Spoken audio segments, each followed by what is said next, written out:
খুলনায় সুমন মোল্লা নামের এক যুবককে গুলি করে হত্যা করেছে সন্ত্রাসীরা। মঙ্গলবার দুপুরে ফুলতলা উপজেলার পিপরাইল এলাকায় এ ঘটনা ঘটে। নিহত সুমন মোল্লা উপজেলার পিপরাইল গ্রামের রকিম উদ্দিন মোল্লার ছেলে। পুলিশ ও স্থানীয়রা জানান, আজ দুপুরে জামিরা বাজারের উদ্দেশ্যে বাড়ি থেকে বের হন সুমন মোল্লা। মোটরসাইকেল নিয়ে তিনি পিপরাইল নামক স্থানে পৌঁছালে বিপরীত দিক থেকে আসা আরেকটি মোটরসাইকেলে সন্ত্রাসীরা তার গতিরোধ করে। সুমন মোল্লা কিছু বুঝে ওঠার আগে সন্ত্রাসীরা তাকে লক্ষ্য করে গুলি করে।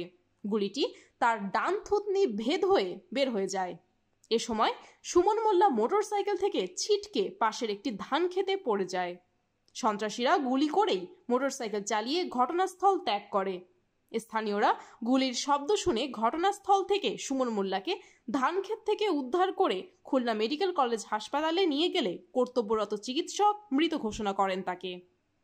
মেয়েটার কাছে মোস্তার কাছে ও বলছে কি কাকি সুমনকে কে যেন গুলি